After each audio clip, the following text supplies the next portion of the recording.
While he hasn't gotten the amount of press other candidates have in the 2016 election, an individual named Limberbutt McCubbins has entered the presidential race with the hope of making the United States as great as it once was. The catch is that McCubbins is a cat, owned by a Kentucky senior student named Emily McCubbins. And while this is absurd on its own, there is technically no law that states an animal is prohibited from running for office in the United States. Since announcing his campaign, McCubbins has been approached by a number of lawyers and volunteers, hoping to represent him and get him noticed for the spot in the Oval Office. Though this isn't the first time an animal has taken a seat in office, per such the case in Talkeetna, Alaska, where a cat named Stubbs has been the honorary mayor since July 1997.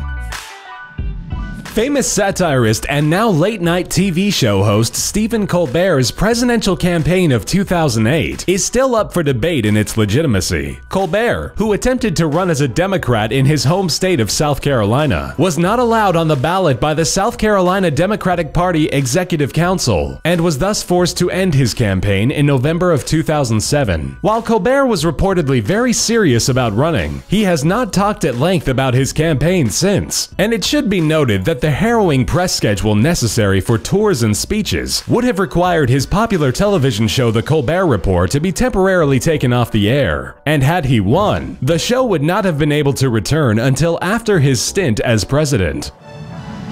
In 2000, the frontman for band The Dead Kennedys, Jello Biafra, decided to make a serious run for president of the United States, with a running mate that seemed too bizarre to believe. He selected Mumia Abu-Jamal as his potential vice president, a man who had previously been convicted of killing a police officer in Philadelphia in 1981 and was sentenced to die. Biafra would eventually lose his nomination to Ralph Nader in a landslide defeat that granted him 10 delegate votes to Nader's 295. His running mate Abu-Jamal was eventually stripped of his death sentence and given life in prison, where he still remains to this day.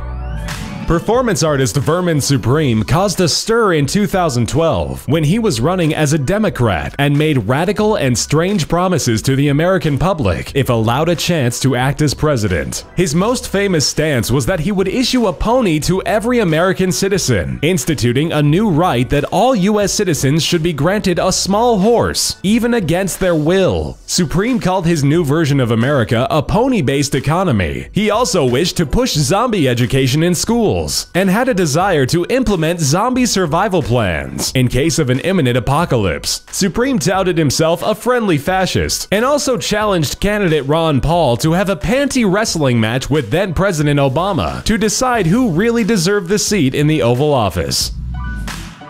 What Jonathan Sharkey lacked in political background, he made up for in sheer absurdity. The candidate in the 2012 election made arguably the strangest lifestyle choices of any of the other candidates, identifying as a vampire and wishing to be called the Impaler. While his Republican platform was notoriously hard to nail down, Sharkey believed his lineage would be enough to secure votes. He claimed to be a descendant of the famous Vlad the Impaler and regularly boasts that he has not dated a woman over the age of 19 for almost 10 years. He was also interested in the movie business, stating a desire to turn his campaign into a feature film once the election was over. As of this time, his film, tentatively titled The True Impaler, has not been made or released.